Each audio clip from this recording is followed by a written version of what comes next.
Hello, thank you so much for joining me. Today I am doing another book and film recommendation video.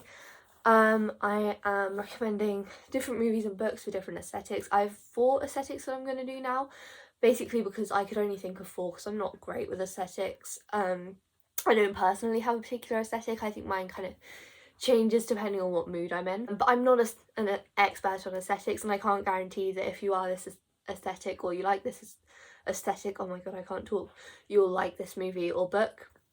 I just think the movies and books kind of give off that vibe, and so maybe it's worth checking it out. I don't know.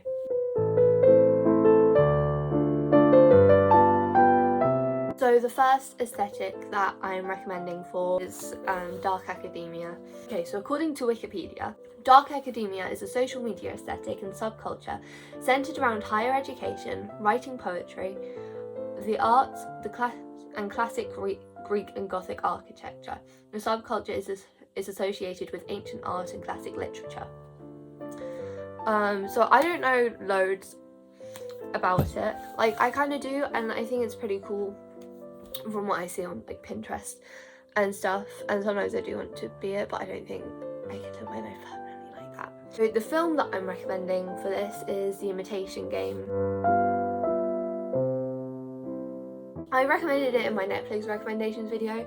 It's a film about Alan Turing, and I think one of the main reasons why I chose it for dark academia is like often dark academia is centered around like boarding schools or like universities or something with like this beautiful kind of ancient architecture, and The Imitation Game has flashbacks to when Alan Turing was kind of in boarding school, and it's got that kind of dark academia feel, and also it's about a like pursuit of high knowledge, I think dark academia is. And then The Imitation Game, you know, it's about him solving the Enigma code and stuff. And yeah, it's also about a pursuit of knowledge in a way. Yeah, it's a really beautiful film, and I would really recommend it, especially for people who fit the dark academia aesthetic, but even if you don't, I think it's worth checking it out anyway. So, and the book that I'm recommending for this is The Deathless Girls. I literally finished it last night and I was crying so hard. It's a book about, it's like an origin story of the Brides of Dracula, and it's about these 2 girls who are twins, and they kind of get kidnapped as slaves, and then yeah, I'm not going to go too into detail because I don't want to spoil it, but I mainly picked it because it kind of gives off dark academia type vibes, and because it's like an origin story of the Brides of Dracula, I thought, because you know dark academia, they like reading classic literature, and Dracula is classic literature, so it's kind of like an original take on that, and it's also got a queer romance in it. And the second book that I'm recommending, Ghost Night by Cornelia Funk. It's actually a middle grade. It's about a boy who ends up going to boarding school in Salisbury, I think, and then there's like ghosts. It is quite childlike. Yeah, it's middle grade, but you know, it's got that kind of boarding school type feel, and again, I'd really recommend it if you do like dark academia stuff. The next aesthetic that I'm recommending for is light academia. I think light academia is essentially, again, I'm not an expert, so don't come from my head if I got this wrong, but it's like dark academia but with a kind of lighter colour palette, and it's slightly more summery and less dark, I guess. So the first movie that I have to recommend for light academics is This Beautiful Fantastic. This is a beautiful film.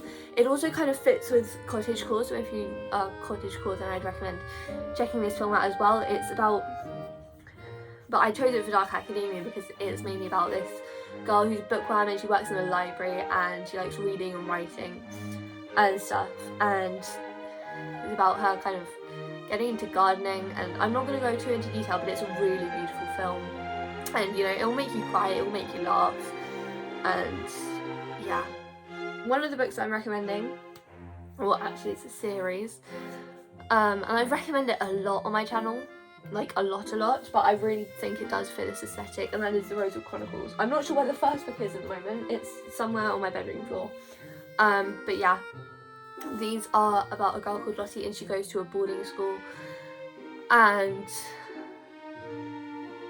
I'm trying not to spoil it. It's really hard to summarise things without spoiling them. Yeah, so she goes to this boarding school, and I don't know, everything's not quite as it seems there. Except it's kind of more, it's a lot lighter than, I think, I wouldn't fit it with dark academia, basically. I think there's also a thing called romantic academia, which is kind of like, again, it's an academia aesthetic, but it's kind of more pinky, and I don't know. But I definitely really fit it with that because it's also got romance. And again, it's got queer romances and everything.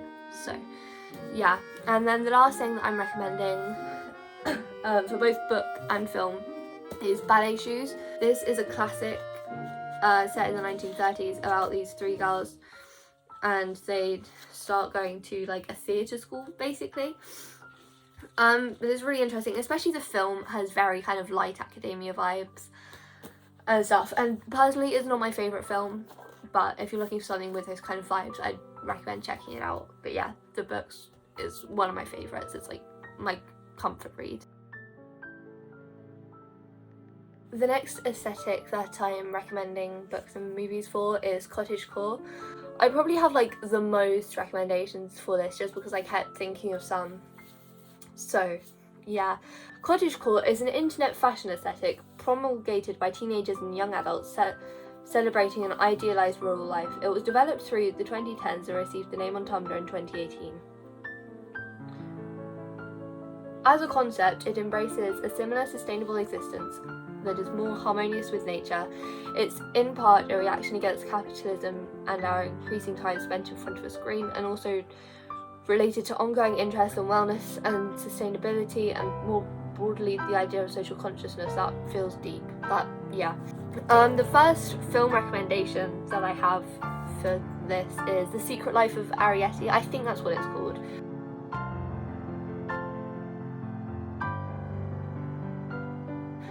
It's a Studio Ghibli movie. It's about, I think it's based on The Borrowers, and it's about Arrietty, who's like a tiny girl, and she lives in like this massive house. And I don't know, I remember watching it ages ago, and while it's probably not one of Studio Ghibli's best movies, it's still like really comforting. It's a really pretty movie to watch, and it feels very cottagecore-y.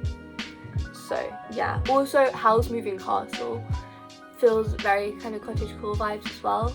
So next one is Heidi. Okay, so in this explanation I didn't explain it very well, but basically Heidi is about this girl who grew up in the Alps in Austria, I think, and most people know the story, but she was raised by her, I think he's her grandfather or like her great uncle or something, and then one day she kind of moves into the city because her aunt made her, yeah, and then she like, yeah, it's kind of about that, but it's very cottagecore-y. It's kind of about her living a simple life, and it's really nice. It's a really comforting story, or I mean, there's like lots of different stories in it, and yeah. The next film that I'm recommending is The Secret Garden.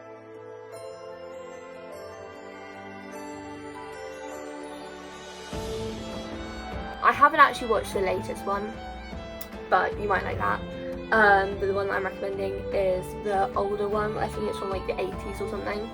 And I remember when I was a kid, my grandparents had this on a DVD, I think, and I used to just watch it over and over again. It was my favourite, and it still is. It's a really comforting film to me. But basically it's about this girl who's like grown up all her life in India until she was like 10, and then when she's 10 an earthquake happens, and so she's orphaned in the earthquake because both her parents die, and basically she has to go over to England to live with her uncle. And while she's living with her uncle, she discovers this secret garden that's like kind of locked up within the garden, because like it's been locked since her uncle's wife died, I think, because it was her garden. And yeah, it's basically about her and a couple of other people kind of restoring it. And it's a really beautiful film. It's very cottagecore type vibes. It's got the gardening. Yeah, it's got lots of stuff. And the next book that I'm recommending is Anne of Green Gables. Again, this is another classic, but it's the most cottagecore thing I can think of, to be honest. I don't know how to summarize it, but it's about this girl who's an orphan called Anne, and she's adopted by these people, and like she lives on a farm and stuff. It's so beautiful. I think most people have read it. And then also the TV series Anne with an E, which is based on that, is very cottagecore as well. And then finally, as I recommended earlier, this beautiful fantastic gives up very cottagecore type vibes as well, so I'd recommend checking that out. The final aesthetic that I'm going to be recommending movies and books for is Art Ho. I think Art Ho is probably like the closest to my aesthetic. It's very bright colours, and it's mainly people who are good at art, which I'm not sure that's me, but yeah, it's very pretty, and I think people always look really cool. I'm realising I look a bit like a minion while I'm in this, and I'm actually going to go out in this outfit as well, so that could be interesting, but yeah. So anyway, the first film that I'm going to recommend for Art Ho is Mamma Mia. I think a lot of people have seen it, and if you haven't, watch it. Like, I'm not kidding, it's a bloody masterpiece. I love it so much. Yeah, it's really pretty to watch, and it's so fun, it's so nice. I love it. And then the second film that I'm recommending is Fantastic Mr. Fox, which it's like stop motion animated. It's based on Roald Dahl's book Fantastic Mr. Fox, and again, it's really brightly coloured. It's really beautiful to watch, and it's also funny, and yeah, I'd really recommend that as well. And then the books that I'm recommending, the first book that I'm recommending is the graphic novel Roller Girl. It's about this girl called Astrid who decides to start doing roller derby, and you know, she struggles with her friendships and stuff, and yeah, it's a really nice book. It's really interesting, and it's probably one of the most relatable portrayals of a teenager. Actually, I think she might be 12, but yeah, she's like one of the most relatable characters I've ever read. So the next one that I'm recommending is another middle grade. It is the Uncommoners series. This is a fantasy. It's a middle grade, but I think any people of any age will really enjoy it. It's beautifully written. It's about this brother and sister, and they kind of discover this underground world where the Uncommoners go to, and it's really pretty. The cover illustration, anything illustrated by Carl James Mountford, is so incredibly beautiful. Like, I love it so much. Yeah, so I'd really recommend it. So that's all. I'm sorry if I got any of the aesthetics wrong. Again, as I'd mentioned before, I'm not great with aesthetics. I don't know loads about them. So yeah, but I hope you enjoyed, and maybe you found, oh god, even if you don't fit any of these aesthetics, maybe you found a good book or film that you want to watch or read. So yeah, I hope I helped someone, and if you want me to do a part 2, I'll need you to comment some other aesthetics. Thank you so much for watching. Bye.